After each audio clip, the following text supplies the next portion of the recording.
بسم الله الرحمن الرحيم السلام عليكم ورحمة الله وبركاته وصحيفة برانا إدلة عصر ونكسر روحوا المرتبطة مقامك يملي وجوغان وسلام لنا وبرنامج كني أنا هم قدرني كدبتجا برنامج يدي بحي أما برنامج ده فلو قسم منه يدعوي كمركز تاجن برنامج كنا ما تا وحن قصة قادم دونا حبينا أنا هم قدري بريرها بيش الدحى يمو جنانتا سياسيين تلوب هي ظرفية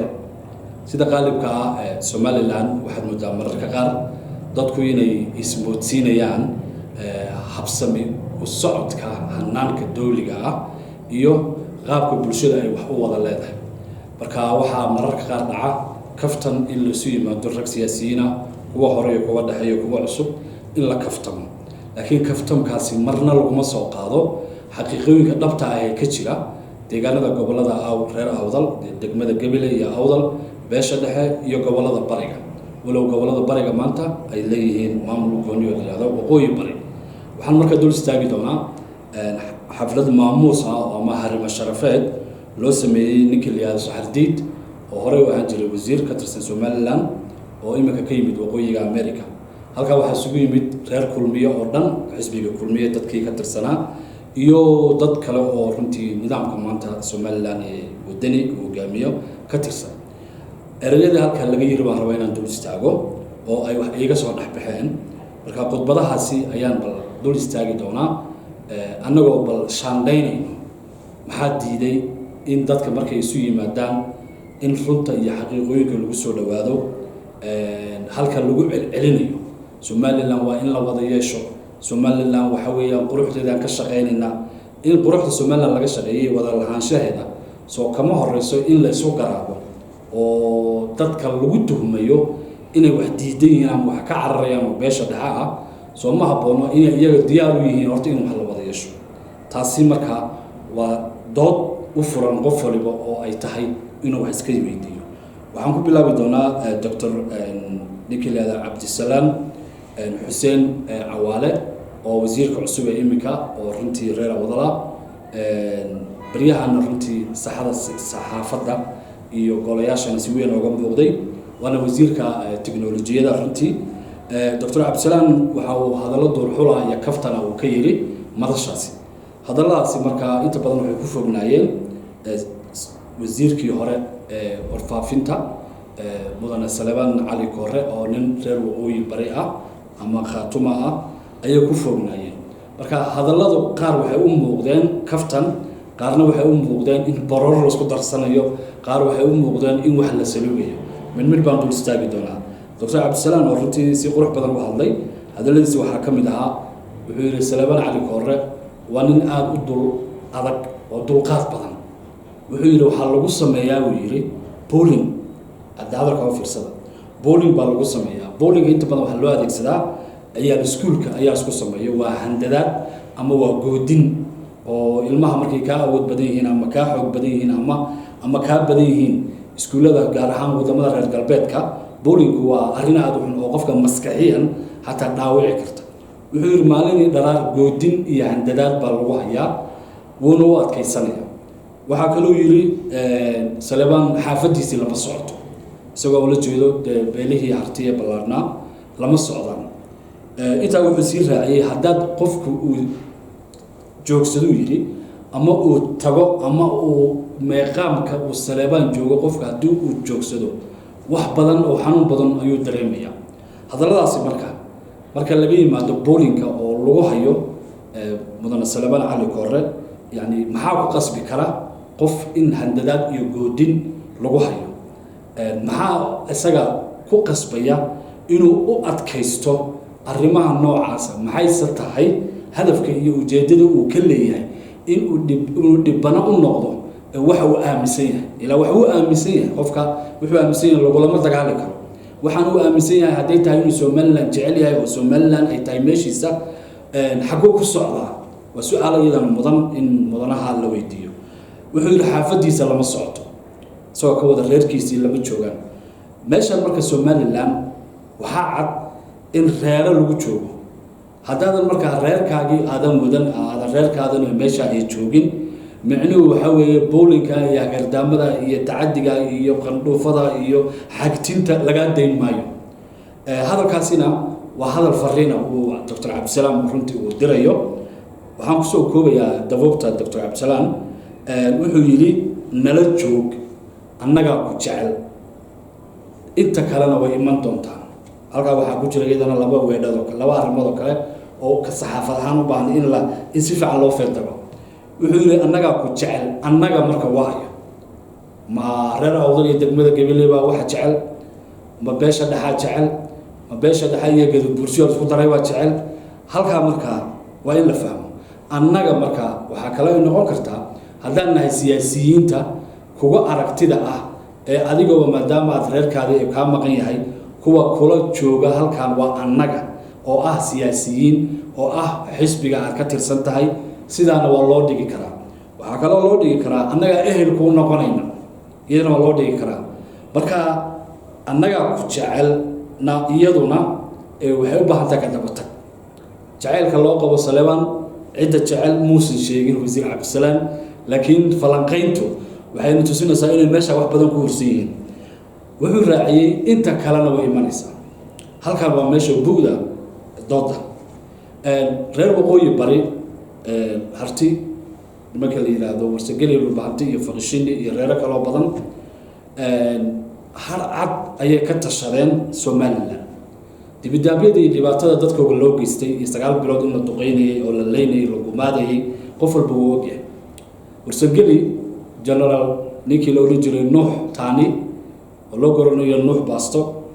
ayuu ahaa ninkii lahaa warsageli ciidanka uma baahnin mushaarka iyaga annaga mushaarka siino canshuurteeda cunaan iska tagaan dadkii noocaas ah loo dhaqmay qiimaha lahaa oo garaadadoodii iyo awoodoodii iyo shacabkoodii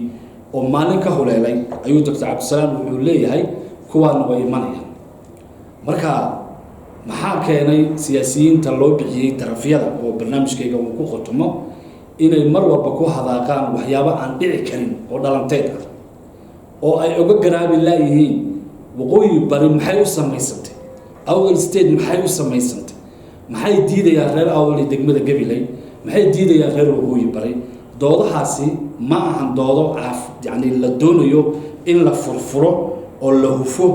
oo dadka la tuso inay dad walaaladooda oo qiimo badan ay diidan yihiin Soomaaliland marka way imanayaan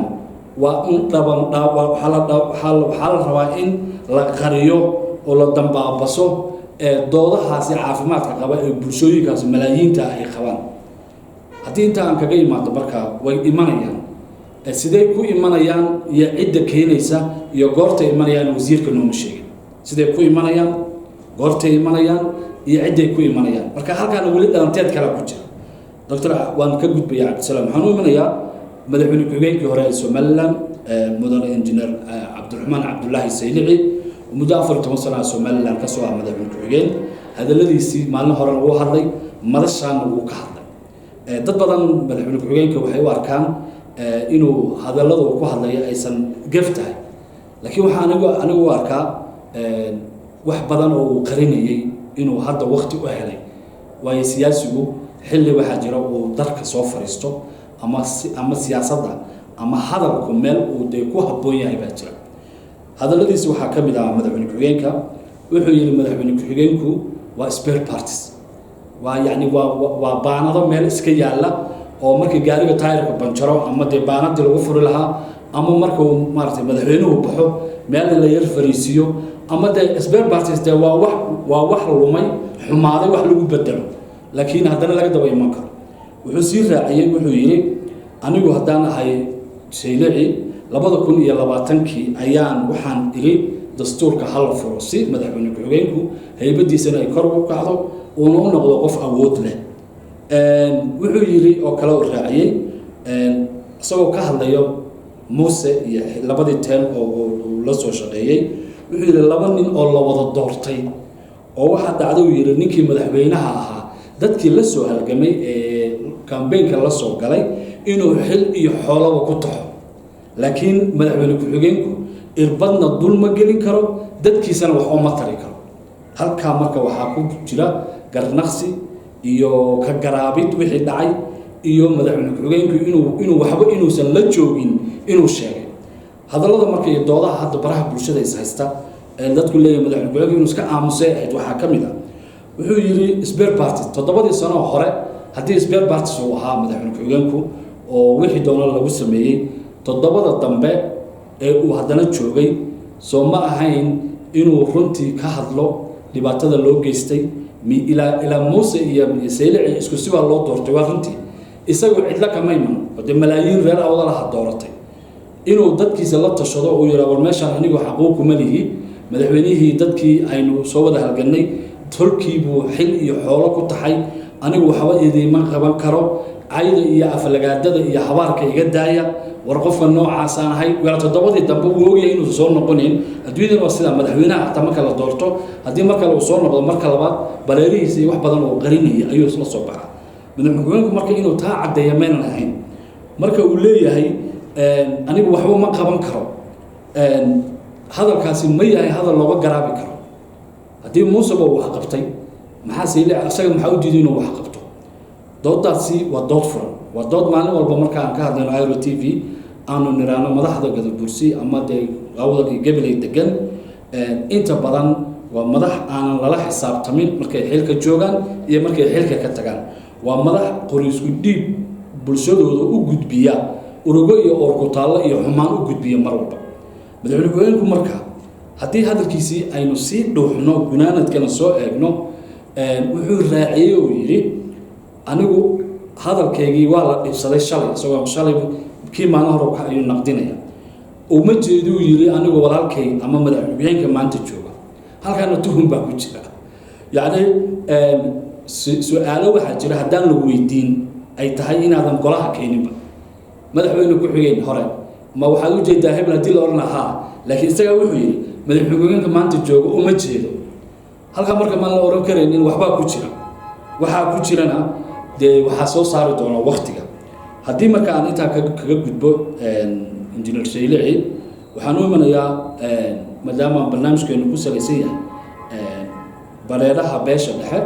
iyo mooganaanta dadka loo bixiyay darafyada waliba way ku qanacsan yihiin darafyada yiraahdo oo reer waqooyi bari iyo reer awdal waxaan u imanayaa Salabaan Cali Koore oo ninkii uu ka hadlay Dr. Cabdisalaam maalin dhaweed uu hadlay wuxuu yiri anigu berbera ka nimid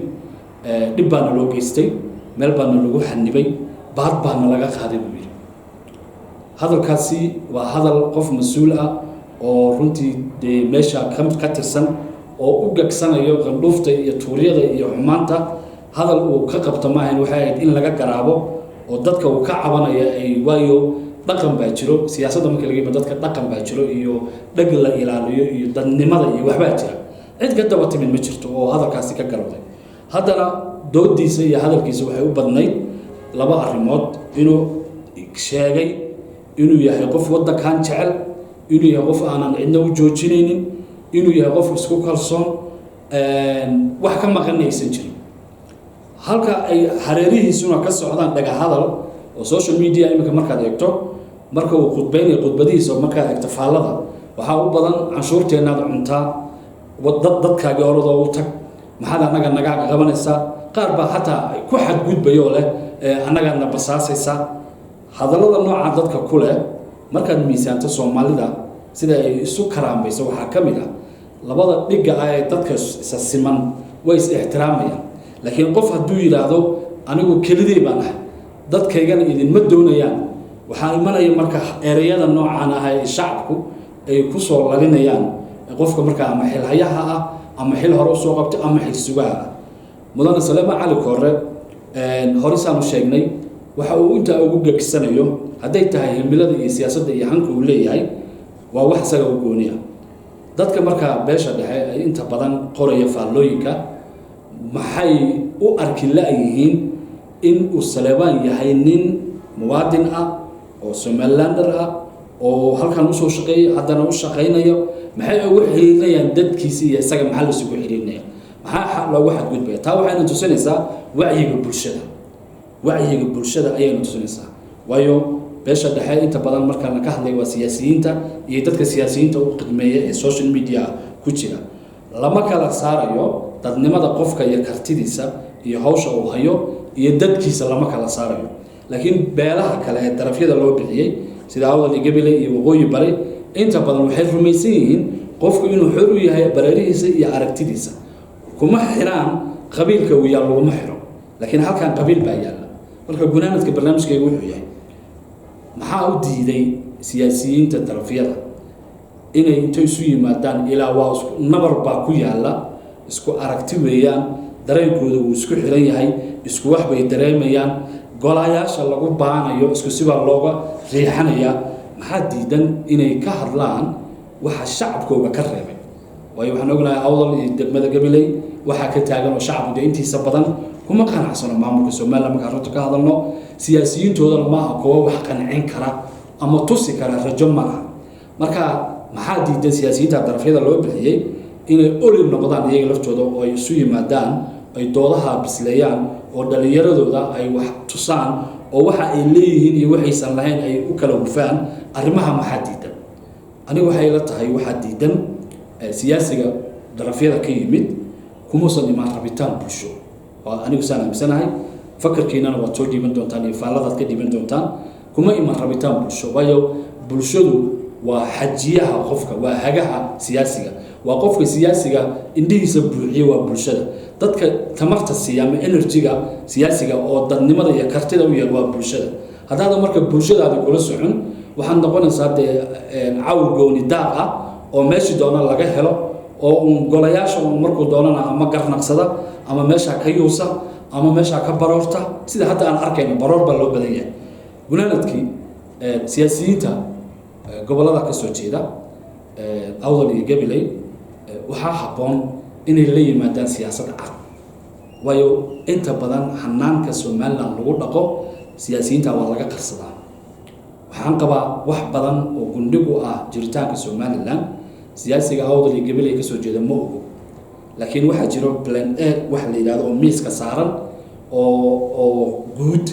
oo aanan cidna waxba u tarin waxna ka dhimin kuwa way ogyihiin laakiin miiska hoostiisa waxa ku jira B E C iyo D ma og haddii ogaan lahaayeen waxaan qabaa in goor hore artami lahaayeen ama ay reeriyada u tuuri lahaayeen dadkiina iyo dhalinyaradiina waxay u baahan yihiin haddii ay 18 May tahay wax jira oo dadkan ay tahay wax ku siman oo 18 May lagu wada qanacsan yahay kaalay oo soo dhaadhaco dooda qabta oo la dooda dhalinyarada iyo wiilasha iyo gabdhaha idin diidan systemka diidan 18 May kaalay oo u la dooda halkii aad u soo marin lahaydeen awood ciidan iyo caburin iyo xabsi iyo waaran loo soo jaro waxa la soo qabta aad oran lahaydeen imaanta waayo Hargeysa dooda ka socda reer Burco way isqanciyaan reer Hargeysa way isqanciyaan Soomaaliyeed marka laga hadlayo xageena loo wada iyo kan iyo qancin baa socota idinka marka maxay idin diinaa dhalinyaradiina iyo dadkiina iyo bulshadiina iyo odayaashiina aad qancisaan waxaan kusoo gunaanadayaa haddaan qofka uu bareerihiisa cadaysan qofkaasi wuxuu noqon qof maxaa la yidhi nin hulaab xun baa la yidhi wax qarsanaya la moodaa waxaad noqonaysaan dad kii horena uusan dhaamin idinkana aan waxba soo biirin kan dambe soo socdana uu idinku hungoobi doono hadhowna waxaan arki doonaa idinkoo leh maaragtay meesha waxma yaalaan iyo waxba noloma ogala iyo isbeerbaarti si aan ahaan jirnay laydinkama yeelayo waayo taariikhda ayaan idin nixi doonin waxaa kale oo xanuun badan waqtiga dadka aad ka luminaysaan waa waqti aad u badan hadda 14 sano madaxweyne ku-xigeenka mudane saylici uu joogay waa waqti aad u badan 14 sano haddii uu maalin hore qayli lahaa afka gacanta gelin lahaa waxa weeye wax sida maanta loo eega looma ekaadan anu saan aaminsanahay marka siyaasiyiin haddaad tihiin dadka waqtiga ha ka luminina ama dadka wax u qabta ama ka hor waacda oo cid wax qabanaysa meesha ha timaado intaa ayaan kusoo afmeerayaa waa barnaamijkeeni dabagalka barnaamijyada iyo dhacdooyinka anigoo Suxuuf Abrona ayaa idin qaada dhigayay xagga farsamada waa injineer Moodel inta barnaamijka mid lama ku kulmayno wixii talay tusaale ah aerotv@gmail.com wixii faala ama aad leedahay in laga hadlo way habboon tahayna inoo soo gudbiyo aad baad u mahadsantiin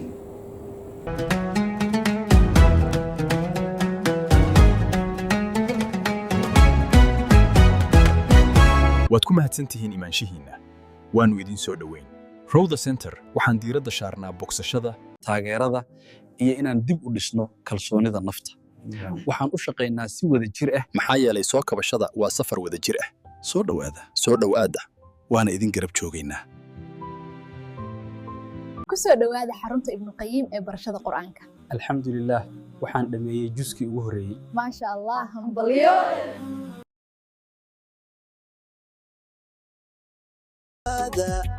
macmacaanka iyo pizza macaan dhibaatada dhammaan adduunka ee dukaamaysiga internetka Eastleigh Soko waa jawaabta alaabtaada DJ dahabka qurxoon ka soo dalbo meel kasta Airo TV waxay ka caawin sidii loo sameyn lahaa xayeysiin ka hadlaysa ganacsigaaga nagala soo xiriir airotv@gmail.com